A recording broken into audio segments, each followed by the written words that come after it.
Welcome to episode 200 of the Bandhive Podcast. It is time for another episode of the Bandhive Podcast. My name is James Cross, and I am here with the one, the only, Matt Hose of Alive in Barcelona. How are you doing today, Matt? I am doing fantastic, James. Short of a small headache this morning, things are looking pretty good. It's kind of a little bit more overcast here today, and it's been pretty warm this last week, so I think the temperature is supposed to drop down by about like 10 degrees, which is going to be really nice. Been working in 90-degree weather, so it's going to be about 80 today, which that's a big difference in Colorado. So I'm very excited. It's what I call redheaded weather outside because the sun is not shining. So Colorado has very vibrant change of seasons. So excited to be moving into fall and to see all the trees change colors and just to see what's next this year. Yeah, well, I'm sorry to hear about the headache, but I'm thrilled about everything else you got going on there. But I do have to make you a little jealous. It is 59 degrees here in Vermont, and it is actually raining. It's not just overcast, it's raining. You suck, James. Let me see what the high is, which, by the way, 59 is the same as 15 Celsius for those of you international folks who are wondering. The high is 69. So it's going to get a little warmer, but still, we're not even going to hit 70, which is kind of nice. I'm working an outdoor show later today, so hopefully the rain lets up enough for that show to happen. We'll see. Make sure to take your poncho. Oh, yes. And I have trash bags for my mixer and the mains and all of that, and the stage is covered, thankfully. So Ziploc baggie for your phone. Dude, I have like an indestructible case. Knock on wood. I could destroy it. Years ago, my friend who might listen to this podcast, he told me he bought an indestructible phone, and like 2 weeks later, he goes, James, you'll never guess what happened. I shattered my phone's screen. And I felt so bad, but I'm like, man, you were telling me 2 weeks ago it's indestructible, and now you shattered the screen. I remember when Nalgene bottles came out, and everybody was like, oh, yeah, they're indestructible. And Nalgene was like, yeah, if one breaks, we'll replace it. And so then everybody decided it was going to be a good idea to like throw them off of canyons and, just like they'd be like rock climbing. And then they, just like intentionally drop it. And it's like, yeah, guys, the bottle is very hard plastic, but the lid will absolutely still break. Oh. And dude, they really quickly changed their tune. Just like when OtterBox did. And they're like, if your phone breaks, we'll replace the iPhone. And so people were just like, okay. And then they were like, okay, let's redact this statement. And let's say, if you break your phone, then we'll give you a new case. Yeah. Yeah, this is like a knockoff of the OtterBox. It's by Poetic. But I like it because it has a little kickstand built in. So I can stand it up. It's not a river otter. It's a little OtterBox. Yeah, exactly. And it's also slimmer than an OtterBox is the other nice thing. The OtterBox Slim. Yes, I like that idea. That should be a thing. Oh, dude, there's lots of things. There should be lots of things. There was a company that I got their cases for years. I love them, and they stopped making them. And I was very disappointed when I got my new phone and discovered that I cannot get cases from that company anymore. Anyway, that's not what we're here to talk about today. We're here to celebrate episode number 200.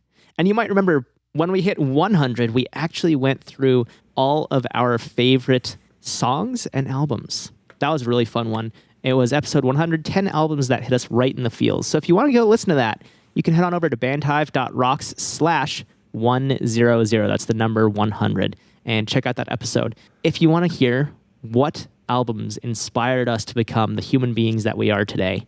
And Matt, I got to say, that was one of my favorite episodes because we don't usually talk about ourselves. Like, we'll talk about our experiences, but we don't say, hey, this is me, Right. I think that was a really fun episode for that reason. A good window into the mind, that's a nice lens for being able to understand where we are coming from, too. Understanding that we all come from, like, metal and punk backgrounds, that allows you to say, like, okay, well, a lot of what they're talking about is going to be more related to underground music and DIY, which is the whole point. But yeah, no, I couldn't agree more, man. That episode was tons of fun. It was a nice stroll down memory lane, thinking about great albums like What It Is to Burn and Page Avenue and how those have affected our lives even, now, 15, 16, 17 years later. Yep. Well, you want to hear something crazy? I just yesterday was listening to There's Only Chasing Safety, and I've never really gotten into Under Oath, which you mentioned them on that episode.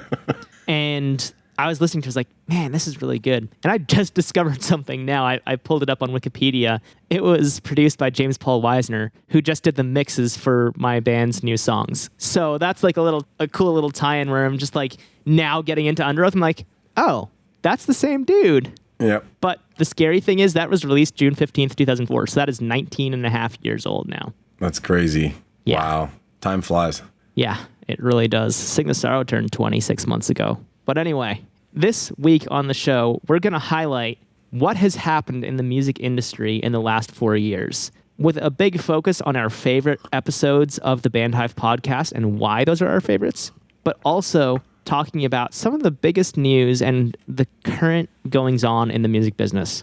And before we really dive into our favorite episodes, we can't ignore the big one, the great panini. The world changed when the pandemic hit. And for those of you who weren't with us from the start, we recorded 10 episodes of this podcast in advance, and we launched it in December of 2019. And we stayed 10 episodes ahead until March of 2020. And the pandemic hit, and we had 10 episodes all about touring lined up, ready to go. So what I did is I just recorded a quick new intro for every episode, basically saying, yeah, so there's a global pandemic, you can't tour right now, but learn this for when it's over, because you're going to need it. And a lot of people thought touring would never come back. Well, it did. And for a lot of folks, the consensus is touring is busier than ever before. However, it's the bigger artists who are touring more. Smaller artists are not touring as much, which is an interesting shift in the industry. The other really interesting thing was the way the world came together to support musicians via live streaming or other income streams for those artists when touring was shut down overnight. And it went away just as quickly. Even Facebook, they had their like paid live stream service. They just shut that down over the summer. That's gone. They ran it for like 3 years and now it's gone forever, or until they decide to bring it back when there's another global shutdown of events. And it shows that all of those changes with people staying home and not going to shows, like people are going to shows again. Live streams, they're a thing of the past, essentially. Like you can still stream once in a while, but it's not the same as it was during the height of the pandemic. But what we've seen is upwards trends in how much money people are willing to spend on the artists they enjoy. For example, looking at the @venue reports, every year since the pandemic, the average per head has been going up, which I think for 2023, the first half in that report that they released, it actually went down by like 8 cents or something. The trend overall is still upwards, which is an amazing thing for artists because that means you can earn more money from merch at your shows. More money is a good thing. Always. Unless it's what you have to pay. Then it's a bad thing. Then it's a good thing for them. Yeah, exactly. Now, let's jump in, Matt, and talk about our favorite episodes. And we've listed 10 here. So we already mentioned episode 100. That's not one of the 10. That was a really fun episode. But for our favorites here, we're only going to list episodes where we had guests because we didn't want to go on and say, hey, this is the favorite time where we talked for an hour just about what we would do. So we wrote down our 10 favorite guest episodes, and this includes Howie Spangler from Ballyhoo, Brian Mazzaferri of I Fight Dragons, Stephen Pell, who wrote an amazing book about accounting for artists, Vadim Karaz of DIY Recording Guys, and so many more.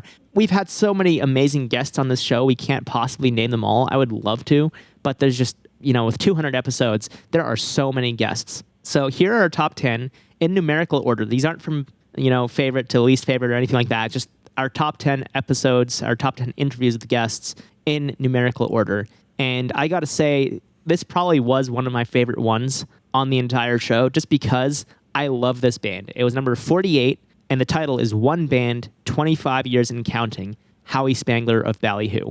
And this was actually a pandemic-era episode. I'm a huge Ballyhoo fan, so that's why it's one of my favorites. And I've interviewed Howie at least once before, back when I was in my radio days. I can't remember if it was once or twice. I actually hit him with a door once. Fun fact. I had interviewed Anti-Flag, R.I.P. Anti-Flag. It's such a shame the way that ended, and the reasons it ended are horrendous. But interviewed Anti-Flag, and as I was walking out to get back into the main room of the venue to watch the set, I just opened the door and felt a thud, and then I'm just like, oh, sorry, Howie, because he was on the other side trying to open. I just smacked him with the door. Howie, if this is your first time hearing about that, yeah, that was me. I'm sorry. It was San Diego 2017, if it helps spark your memory. Loved that interview, talked about live streaming, but also talked about how their band essentially spent 20 years not making money. And then the last 5 years or so, this was in 2020, it was the height of the pandemic, they had turned things around and started making money, and it was like a career for them now. So if you want to check that out, it's at bandhive.rocks/48. That's the number 48. The next one, and this is a highlight for me because the guest has actually become a close personal friend of mine. It's number 53, Getting Signed, the most common types of record deals, Matt Bacon of Dropout Media. About a month or so after we recorded this episode, which I think you were on it as well, Matt. I think we had Matt and Matt on that episode. Indeed. Matt posted on his story about wanting to learn German. And yeah, for a while, we were speaking on the phone German every week. And we still try to do that, but he's traveling a lot more now that the pandemic's over, so time zones and stuff. But at least once or twice a month, we'll still hop on the phone and just speak German for a half hour. And it's very refreshing. I crashed at his place when I went down to see Enter Shikari in New York back in May. Point being, I can also thank the podcast for some close personal friends, which there's a couple more that are coming down the pipeline here where I'll mention that as well. If your band wants to understand the types of record deals that you might get offered, and this is really important, if you don't understand the deals you might get offered, then you don't understand the deal you're getting. And that is very, very dangerous for a band. If you don't understand what you're signing, you're going to get screwed over so easily. Can't make a decision that's not an informed decision. Exactly. 100%, Matt.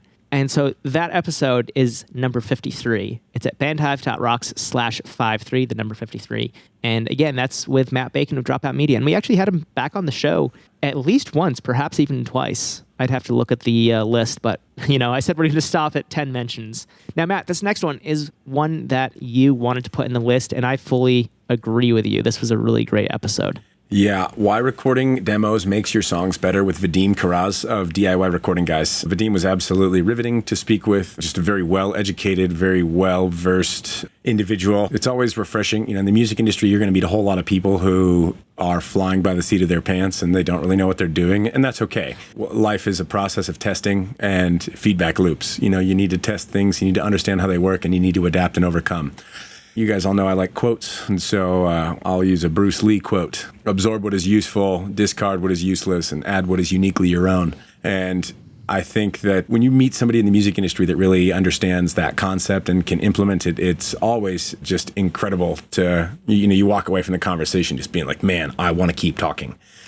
Vadim was definitely that, especially for me. It was awesome to see people who had done a lot of work behind the scenes, and so whenever you see that, it's like, okay, this is the right mentality, and everything that he had to say was just absolutely awesome, and I'm definitely not the audio engineer guy. I'm more of the songwriting and marketing, but maybe that's what makes it so riveting for me is when you have somebody that can come in and in one sentence tell you something crisp, clean, clear that gets you right where you want to be, and that really, paints a wonderful picture and gives you enough information that you can make an informed decision. Those people are always worth remembering. So I would strongly suggest anybody that hasn't heard episode 75 with Vadim of DIY Recording Guys, I'd highly recommend that episode. It was a great one for me to be on. It's awesome when you've been in the music industry for a long time and then you meet somebody and they just have a pool of information and it's like, oh yes, finally, when you finally find those people, it's like they say that in some decades nothing happens and in some years decades happen. And I think the same goes for the people that you meet and the information that you glean. Sometimes you meet lots of people and you don't really learn anything, and sometimes you meet one person and you just learn years worth of information, and it's like, oh man. So I will always remember that episode for sure. Yeah, absolutely. That was an amazing episode, which you can listen to at bandhive.rocks/75. Yeah, Vadim is one of the smartest people I know. We'll do a catch-up call like once or twice a year just to see how things are going because we're still in touch. And absolutely just like the amount of stuff that Vadim has accomplished, both as an engineer and outside the music world, is incredible. And just you talk to him and you're just like, man, I thought I was smart, but this guy's like next level. He has fortitude. What is observedly apparent is that you can look at him, and a lot of the time when you put your head down and you grind for long periods of time, you get fatigue. And everybody gets it. It's, whether you look at a computer screen all day, whether you work on an assembly line, whether you swing a hammer. And so it's always really refreshing to find somebody who is still just like passionate about their craft and still passionate about learning new things about their craft. Because there's always a certain point where no matter what you're doing, you either feel like you've plateaued or you feel like you can't find a mentor to help push you to the next step. And seeing Vadim and how hard he's worked and seeing, what he's accomplished, like you're saying, and seeing how little fatigue he wore. Coming on that episode, it was not a chore. It wasn't work to him. He was just excited. We've chosen music producers for that exact reason. You can pay all the money to have the guy with the perfect title and the blah, blah, blah, blah, blah, and all the credits and all this and all the bells and whistles. It's like, or you can have somebody that's passionate about it. And when you find somebody that's passionate about something, when they get excited about it, the best products that we've ever received from audio engineers in general are from the people who are just like, they get giddy when they hear something. And then it's like, oh, yes, these are the types of people that you just need to be an amorphous blob and just suck them into your life and never let them go. Yeah. I love that you're talking about that because actually the most recent episode on the list, which we'll get to, I'm a big fan of that episode for many of the same reasons. He's not a music producer. He's an artist manager, but we'll get there in time. This next one is number 77. But before we get into that, I forgot to mention this at the beginning. In a very funny coincidence, on my time hop this morning, I saw that 4 years ago to the day, we're recording this on August 25th. It's coming out on September 26th. But today, August 25th, we are recording episode 200. And 4 years ago, August 25th, 2019, I made a Facebook post saying we just finished recording episode 1. So that was Aaron and I, which massive shout out to Aaron for being part of so many episodes along the way as well. We used to have 3 co-hosts. Now it's just the 2 of us, Matt. But yeah, Aaron was a huge part of this as well. So thank you, Aaron. Shout out to Suburban Samurai. And also, he's the drummer in Nerves as well. So just so you know, folks, Nerves is not going to be Nerves much longer. We're probably about a week or 2 after this episode drops. We're going to have a new name. So stay tuned for that if everything goes well. Now, on to number 77. Lessons learned from a fan-supported DIY band. Brian Mazzaferri of I Fight Dragons. Another band that I idolized growing up. And I've interviewed... I think that was my 4th time interviewing Brian or the band. So I've spoken with them a lot. There was a day on Warped Tour where it was the Darien Lake show with the amusement park, and my friend Steph and I went to go ride the roller coasters, and there was I Fight Dragons, and they were like, hey, you should ride the roller coasters with us. So we had a good time doing that. Got to hang with them a little bit after work on that stop of the tour. Really just amazing people. And I was so excited to have Brian on the show to talk about Patreon because they have an incredibly unique model for their Patreon, which is not that you pay per month, it is that you pay per release. They've essentially turned it into a perpetual Kickstarter because anytime they put out a new album, first of all, they document the whole journey, but then they'll say, hey, next Tuesday is going to be the paid post, which means that if you're there for that post, you're going to be charged whatever amount you're subscribed at, and you'll get the perks for that amount. And this way, they don't have to campaign every time to get new folks to donate to their Kickstarter. They just say, hey, if you don't have the money or you don't want to contribute this time, get yourself out right now. We're going to bill you next week. And that is a much easier way to do it than begging people to donate to pledge on Kickstarter every single time. So definitely check that out, bandhive.rocks/77, because I think that is so incredibly smart. Next one. This is another one where I have now a close personal friend through it. It's number 115, Writer's Block. Not anymore. Connor Frost of Dizzy Bats. Connor, actually, that's the 2nd or maybe even 3rd episode I did with him. But there was a previous episode where he just reached out, got a cold email saying, I'd love to be on your show. And we made it happen and found out that he and his girlfriend were going to visit Vermont. So they visited Vermont. I gave him tickets to a baseball game because he's a baseball fan. And I volunteered the team, so I get like a stack of tickets every year. Met up, and then he says, we're going to move to Vermont. So now he lives an hour away. We hang out a bunch. I've been a cat sitter for their cat, Abby, who is missing her tail, unfortunately. Doesn't seem to bother her, though. So I've cat sat there a bunch, and just another good friend. When I went to Alaska last year, he came along. So again, shout out to the podcast for bringing good, smart people into my life.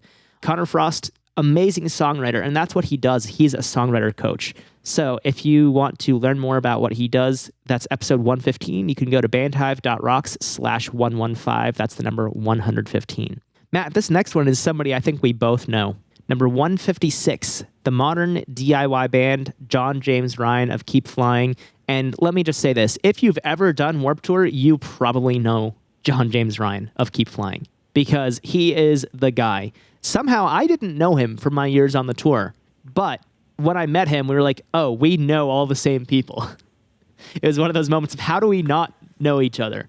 Anyway, that was a really fun episode because he was talking about his shift from being a tour manager and crew member to playing in his own band. Because as much as he loved touring with other artists, he realized that his passion was for making music.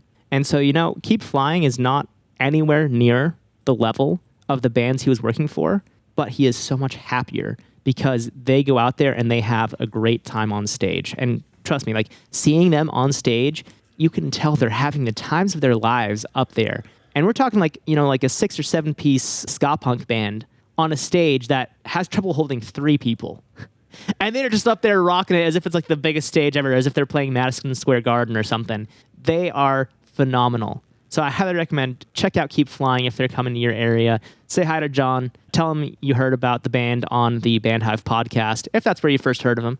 And check out that episode. It's number 156. You can go to bandhive.rocks/156 to listen to that episode. Next one, Matt. This is another great one that you were a big fan of, as was I, but I'll let you take this one away. Yeah, setting yourself up for smooth sailing with Stephen Pell from Iconic. Yeah, Stephen was, again, just riveting to talk to. Very clearly had all of his ducks in a row. And he also, what was really cool, we have the added benefit of being able to see each other when we do these. And Stephen's whole demeanor was just great. From the slight smile that he had on his face all the time to just the detailed information that he was able to relay.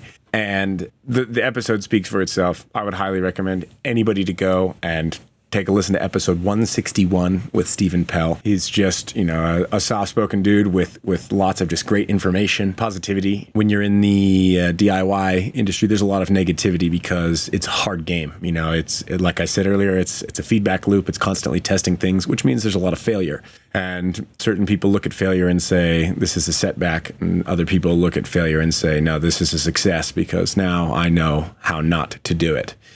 Stephen has obviously tested so many things and is passionate about helping DIY artists set themselves up and start by putting their best foot forward. So I highly recommend going and checking out episode 161, setting yourself up for smooth sailing with Stephen, and checking out Iconic. ICONAC is how that's spelled. Definitely highest recommendations there because Stephen is a treasure trove of knowledge, and anytime that you can tap into somebody who is a wealth of knowledge for free, that is a wise decision. So thank you so much, Stephen, for being on. We greatly appreciate you. Absolutely. So you can find that episode at bandhive.rocks/161.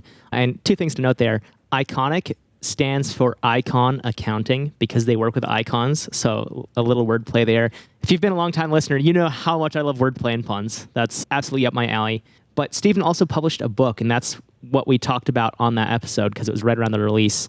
And it's called Dream Like an Artist, Think Like an Accountant. And the subheading is How Creative Minds Can Eliminate Business Anxiety and Build a Wildly Successful Career. So highly recommend that book. I picked it up myself, and it's just eye-opening. Because as much as I am a numbers guy and nerd out about that stuff, I am not a numbers guy like Stephen Pell is. He lives for numbers. He lives for strategy.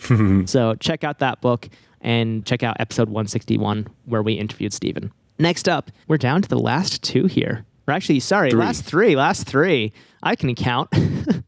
Number 173, The Musician's Grind, Why It's Okay to Press Pause with my good friend Todd Barrage. And I want to say, we did have Todd on the show before that. I think this is actually his 3rd episode. And the first interview we did with Todd was why you need to put out content every week, because this is what Todd was doing. And while I still support the idea of that when you're starting out, at a certain point, you have enough traction and you can slow things down a bit. And you want to do that before you get burnt out.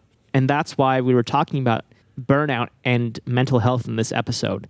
And Todd was specifically saying, like, hey, you have to recognize when you need a break and take that break for your own sanity. Because not only will it affect your mental health, it will also affect your physical health. Because if your brain is not doing well, your body's not doing well, and vice versa. So absolutely highly recommend episode 173. You can go to bandhive.rocks/173. That's the number 173 to hear that one. And it's just so important because it is a grind.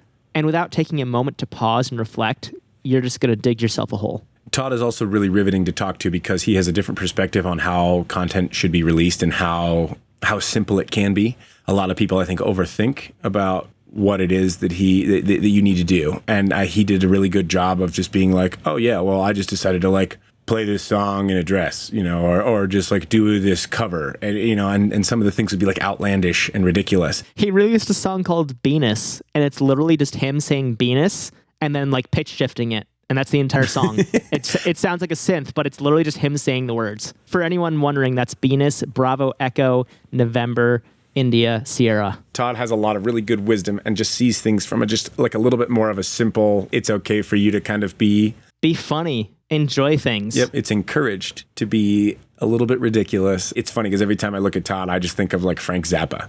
There's, like a famous picture of like Frank Zappa wearing like a leopard print banana hammock and like staring into it's like a poster. He's just like standing there with like his arms off to the side and he's just wearing this like leopard print man thong. And every time I see Todd, I just think of that poster of Frank Zappa. And it's funny because he has a great energy about him.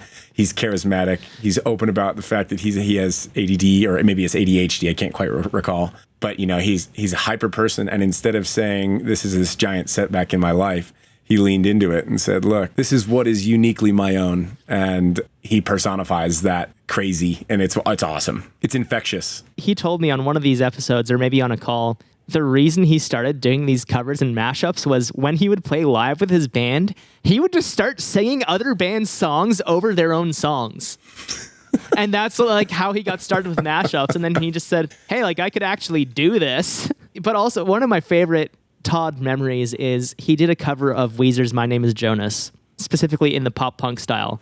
But towards the end of the song, there's this portion where they just keep repeating, the workers are going home. The workers are going home. Well, Todd changed the lyrics to be toddsfaceonashirt.com. And if you go to toddsfaceonashirt.com, that is his merch store. That is literally his merch store. And I just lost it. It got to that section. It was like, what's he singing? Wait, toddsfaceonashirt.com? Typing in, I'm like, oh my God, he actually bought that domain. And that's his merch store. That's just, I lost it. I don't think I even finished watching the video because I was just laughing so hard I had to pause it. That is good marketing. That is genius marketing because anybody who hears that is going to remember that. toddsfaceonashirt.com. That melody gets stuck in your head, right? I actually had to think about what was the original line. And I was like, oh yeah, the workers are going home. Because whenever I listen to the Weezer version of that song now, I just hear toddsfaceonashirt.com. It's that earworm. It gets in there, and that's all you hear now. And then it erases everything else. That's right. Exactly. It's like taking a magnet to the hard drive. Well, and there's also something really wise to glean from that. It's satirical and it's comical. And you know what he didn't do? He didn't waste time saying, oh, what am I going to name my merch store? And blah, blah, blah, this. And how is this going to be marketable? And how is this blah, blah, blah, and he just circumvented all of that anxiety, all of that just erroneous thought and said, like, why would I do that? I'm going to take my thought and apply it towards the content that I'm releasing. Not, like toddsfaceonashirt.com. It's beautifully simple. Yep, exactly. Whenever I see somebody that can make that kind of decision without being emotionally attached, you know what I mean? It's like in the music industry or just in business in general, when you build something, you want it, to perfectly embody you and you want it to be this awesome, wonderful thing and blah, blah, blah, this and blah, blah, blah, this. And then it's like, the deeper into the industry you get, the more you realize there's going to be more rejection and more hate, more naysayers and blah, blah, blah, this. And then perfect is the enemy of done.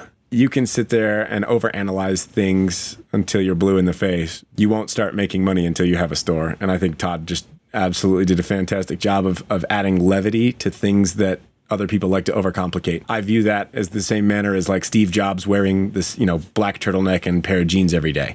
Instead of concerning himself with trivial thoughts, he was focused on bigger things. And that's, with Todd, it's like, yep, he didn't waste time by being like, oh, well, how do I make this perfect merch store? It's like, no, just make stuff that people are going to like. Why are you weird? And why are you good at that? And when you take those two things and you can apply them to your business, that's where you're really going to find like your niche market. And so it's absolutely awesome to see somebody be like, look, this is not important. toddsfaceonashirt.com, we're golden. Okay. Now I can focus on the mashups I'm going to do, or the next YouTube video, or or whatever his next piece of content was.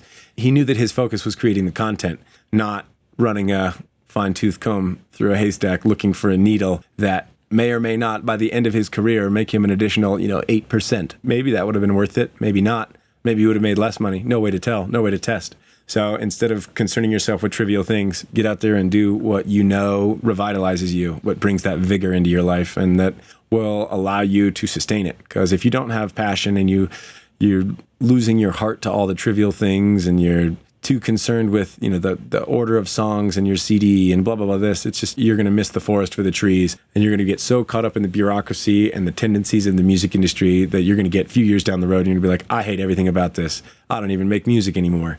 And it's like, nope, then you're doing it wrong. You need to be focusing on what you are and what you need to be doing. Get your aces in their places and keep the trivial things trivial. Yeah, 100% agree. And that's why that whole episode is all about taking a step back, putting pause on the grind and saying, I need a break. I'm going to take that break. And, to turn around a little bit what you said, Matt, Brian from Six Figure Creative always says, done is better than perfect. Yep. I think that sums up perfectly what you were saying. Done is better than perfect. Finish it. Because if it's not finished, it's not perfect. Yep. And it's not done. Right, exactly. Another good friend of mine is Troy Millette. Episode 175, Band Dynamics and Growth. Troy Millette on authenticity and opportunity in music. And we've had him on the show 2 or 3 times as well. And actually, if the weather holds out, I'll be mixing him 2 days before this episode drops. I love mixing his band. They're so fun. You never know what they're going to show up with, because he is one of those people who has a flexible band. He can show up solo, duo, trio, full band, but full band could be 4, 5, 6 people. You never know. And so he's booked as a full band. He's definitely going to have drums and bass, and then he'll play his own guitar. But to quote him, he's not sure if they'll have a lead guitarist or a fiddle player, or both. So we'll see as the gig gets closer. I'm sure he'll lock in who's going to be there. But it's one of those bands where he will play any show he can possibly play. And if the budget is there, he'll bring the band. If the budget isn't there, then he'll do a solo or a duo show. And it's just so incredibly refreshing to see a versatile band, because so many bands say, we don't have our bass player, we can't do this show. And I mean, I get it, but there's other bands who would say, well, we'll have somebody fill in on bass. Cool. Or what Nerves does is, we haven't had to do this yet, but we have all of my bass parts in the computer that if I can't make it to a show, okay, backtrack the bass. That's fine, because we're very selective about the shows we play. But when we get an opportunity that we want to play it. So if people can't make it, we've all said, yeah, we're fine with somebody else filling in. Even for the 2 guitarists and vocalists, they've said, yeah, somebody else can fill in for me if that's needed. We can do it. So I think that's an incredibly important thing to recognize. And that's what Troy's been doing for years. And they don't play to a click. They play completely live, which, I mean, Nerves plays completely live too, except for like the synths, because we don't have a synth player. Sorry, we're not going to bring in a keyboard player for like half a song a couple times in the set. But Troy does that and is incredibly flexible. And because of that, he's also one of the most chill people I've ever worked with, because it's literally just like, oh, that's not going to work? Okay, whatever. We'll make it happen anyway. So if you want to check that episode out, it's number 175. You can find it at bandhive.rocks/175. And honestly, Troy's just one of the nicest people I've ever met, too. I'm convinced that he could not hurt a fly. He's a gentle giant, let's put it that way. He's got to be like 6'2" or something. But super friendly, super happy, big curly hair. Yeah, super friendly guy. Anyway, number 10 on our list. And again, this is just in numerical order. This is not in order of preference. This is the most recent episode on this list, and I love this episode. It is 187, a decade plus as an artist manager, with Nick Mishko of 10 and 8 Management. And let me tell you, a decade plus, you would never know it based on his attitude, because he is so down to earth, and he will tell you about all the incredible things he's done, and he is incredibly knowledgeable, so you know he's been around the block multiple times in those 10 years, but he still has the passion for music. That is why he's working like 12, 16-hour days. He just loves music, and he loves being in the industry, and he is dedicated to his artists. And hearing the passion that he speaks with, you would think this is his first day in the music business, because he is just so enamored with what he does. And I think that's fantastic. It's so refreshing Because a lot of times in the music industry, you see somebody who knows everything, but they hate their life, they hate their job, or you see somebody who loves what they're doing, but they are absolutely clueless. And Mishko is absolutely the best of both worlds. He loves what he's doing, and he actually knows what he's talking about. So that one is number 187. You can find it at bandhive.rocks/187. Highly recommend that because honestly, Mishko is just such a pleasant guy to talk to. We had like an hour and a half long chat before the podcast just to meet. And then we're like, yeah, let's get you on the show because this was such a good conversation. So highly recommend that one. Check out 10 and 8 Management. He's also on TikTok at 10 and 8 Management. Fantastic guy. So knowledgeable. And if Nerves ever hires a manager, if it's not Mishko, I want somebody like Mishko to be running things behind the scene for us. Because that's just the combination of knowledge and attitude. That is what every band needs. Absolutely.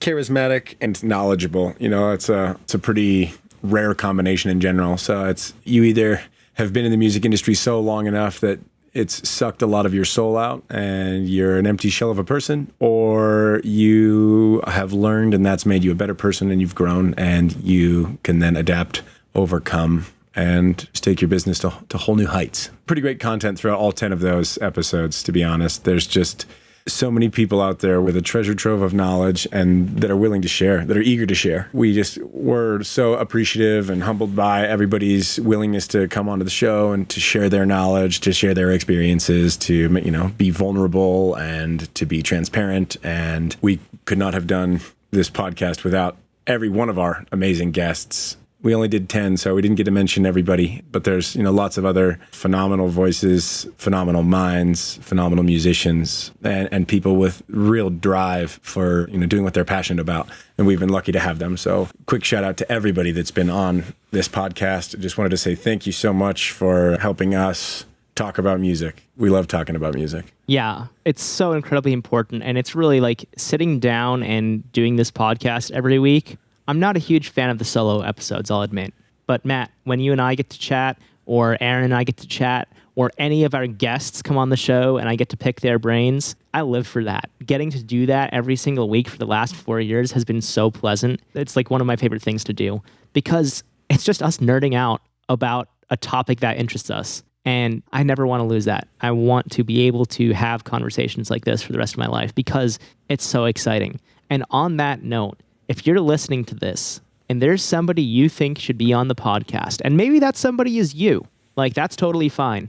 Shoot me an email, james@bandhive.rocks. Let me know who you think should be on the show and why. We do keep things business focused, so some kind of business angle should be in there. But if there's a band that you saw do something really cool, let me know. If your band did something that you think is really cool, give me a shout. I want to talk to you about this stuff. So again, that's james@bandhive.rocks. And Matt, actually, one other thing, you mentioned when we were talking about Steven, that we have the advantage that we can see each other when we're recording. We do post every single episode to YouTube as well. So if you're in Spotify or Apple or whatever other podcast app, go look up Bandhive on YouTube. And I believe every episode since about number 70 is on there as a video episode. The earlier episodes are there too, but it's just like a little waveform thing. But sometime around number 70, we started recording video. So that's a little over 2 years ago. Everything since then. And you can also find clips at bandhive.rocks on both TikTok and Instagram. Our username is @bandhive.rocks. Now, wrapping up this show, I just want to highlight a few big things that happen in the music industry. Not necessarily things that I care about, but things that are good to know. Worth noting. Yeah, exactly. The first thing is that Taylor Swift decided to re-record all of her early albums because she wants to own the master recordings. And a lot of those re-releases are doing better than the original releases because she's more famous now than she was back then. That is a power move. Good on Taylor Swift for that. The next thing is, just a couple months ago, Spotify had their first rate increase ever from $10 to $11. It's not enough. Now, Matt, we actually just did an episode about Spotify royalties, myth versus reality. That was number 195, so that was 5 weeks ago. It actually came out the week we're recording this, come to think of it. It came out 3 days ago as of the time of recording. please listen to that episode if you want to understand how Spotify actually works. And we recorded this right before the price change. And one of the things I was saying in that episode was Spotify needs to increase their pricing so they can pay more to rights holders. And I was talking about like $20 a month, $30 a month. They increased it $1 a month. That's going to be a drop in the bucket. It's not going to ultimately have a major effect on artist royalties. But it is good to see that they are increasing pricing, even if just a little bit. If we can put the pressure on them, hopefully they'll make it at least like $15. Because 50 cents a day for pretty much all the music in the world, that is nothing. That is so incredibly cheap. I hope that people start saying to Spotify, hey, I would pay more for this as long as it goes to the artists, songwriters, or if there's a label involved, labels. Because that's what needs to happen. Spotify needs to know that people are willing to pay more to support the rights holders that they care about. Legally, they are obligated to pay roughly 70% of revenue to the rights holders, which means that they can't just double the royalty payouts. That would be 140% of revenue. That's not how that works. That's not good business. If they double their revenue, then that will double the amount of money going to rights holders. So that is the solution, is double the revenue. Maybe their per stream payout on average goes up, maybe it goes down, but more revenue is always going to be good for the rights holders because that is how it's structured. The next thing is the music industry had a massive comeback after the pandemic. And I get that we're still kind of on the tail end of the pandemic. There's a spike coming up right now in August of 2023, so who knows how it'll be in September. There's a massive comeback in live entertainment. And to be honest, crews are incredibly short-staffed. I am seeing more posts in the Facebook groups I'm in than ever, looking for merch managers, backline techs, front of house engineers, lighting designers or lighting techs, tour managers, local crew, all of that. People in the industry are desperate for workers. So if you've ever wanted to tour working for another artist, now is the time to put yourself out there, get some experience, and say, hey, if somebody needs me, this is what I can do. I almost did like a month and a half long tour, but it ended up they would have needed me to fly out like the next day. So unfortunately that didn't work out. But the people who are good at what they do, the demand is there. So learn what you are good at, focus on those skills, because a lot of it is going to be stuff that is the same for your band, and learn how to do that for somebody else. That is going to be so valuable to you and the industry in the long run. And the best thing is when you're doing work like this, you can always plan your band's own tours around these other tours that you're doing. So you don't have to come back and work like Starbucks or a restaurant or something between tours. You can just be constantly touring, whether it's with your own band or with a band that you are working for. And that pays the bills, so you can then go on tour when you're not touring with somebody else. It also gives you a nice window into different stages of the music industry, different genres in the music industry, different ways that different states operate, different ways that different places do taxes, what merch rates are, what proper loading and unloading procedures are. You know, it helps you learn the vast dynamic and the differences in the music industry because it is, I mean, it's the Wild West. There's no one set thing. Every one of these bands, while it is the industry, everybody runs their business differently, and some do it better than others. You know, I've met DIY artists who track every penny. I've met multi-platinum artists who don't understand how their business works. There's no one path to everything. There's times when you have to submit to what the industry needs and you have to adapt and overcome and say, this is the path of least resistance, so that's what I have to do. I believe it's Bette Midler who said, when they asked her what she attributed her success to paraphrase, she said that, I don't believe in roadblocks. The path forward is blocked, then you simply find another way. It's just the type of determination that it takes, you know, and sometimes it's easy to be on the straight and narrow. Sometimes it's easy to identify and isolate whatever your goals are, and sometimes it's hard. That's why we have the added benefit of multiple people in our bands, and why we have managers, and why we have booking agents, and why we can say, hey, you know what?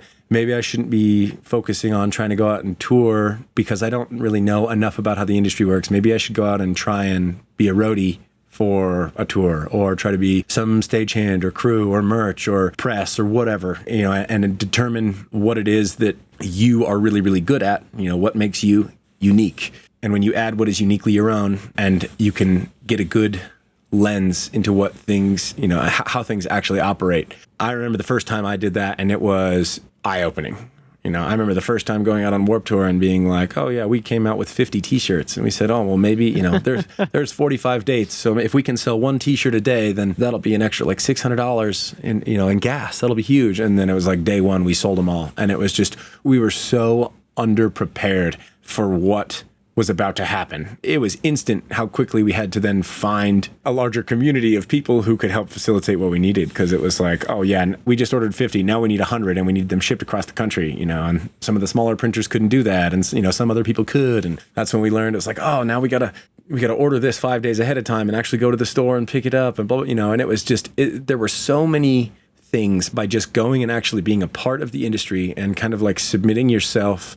Be like water. You can't control water. Water will flow where it's supposed to flow. And the best way to control the water is to submit to the properties of water. And the same thing goes with the music industry. You cannot get anywhere in the music industry without having a glimpse in there. And, a lot of that starts by destroying your own presuppositions of what you think the music industry should be, or whatever idea you created in your mind when you were singing in the shower when you were 7, saying, hey, I'm going to be a rock star for all of my life. And then when you get out there and realize it's like, no, it's totally different than you thought. And that humility is often sombering. And it's one of those things that when you get out there and you see these things, then you grow as a person. There's things you're going to hate and there's things you're going to love. I'll always remember when a producer told me, well, there's 2 highs in the music world. It's playing shows and recording albums, and everything else is work, and it's hard work. And I'll never forget that, because that's largely how I've felt. My idea was traveling around with my friends, having fun, meeting fans, developing good quality relationships, making some money along the way, which was great when it was great. And then when it was hard, it was really hard because I didn't have this full view of everything. And you never can have a full view of everything.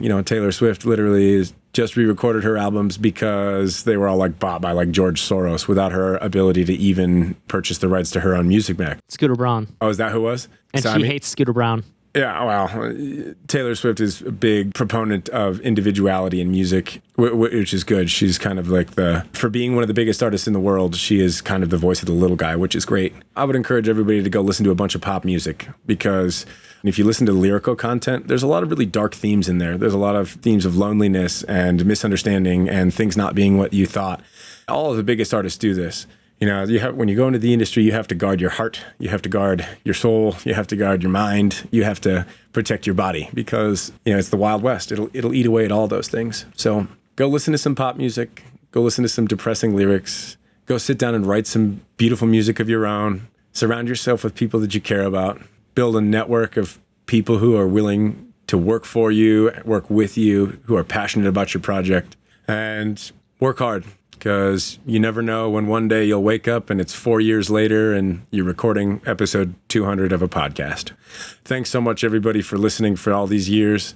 We love and appreciate you. We appreciate you being part of our family. We appreciate you allowing us to get on weekly and nerd out about awesome music and dumb puns. We couldn't have done it without you. Absolutely. And just to add to that, thank you to everyone who's been a part of this show. If you've been a guest, if you've been a co-host, so shout out to Aaron. Shout out to my buddy David Ryan Olson, who's been a guest co-host 2 or 3 times. And just for all the people who not only listen, but also participate in the Bandhive community, who inspire episodes by asking questions, who send us words of encouragement saying they really liked an episode. Whether you're that person or you're a silent listener, thank you so much. Like Matt said, we could not have done this without all of you, and we appreciate you more than you know. And it's always nice to put a face to the name. So if you are a silent listener, please feel free to reach out and, just say hey, because we'd love to know who's listening and what you would like to learn about.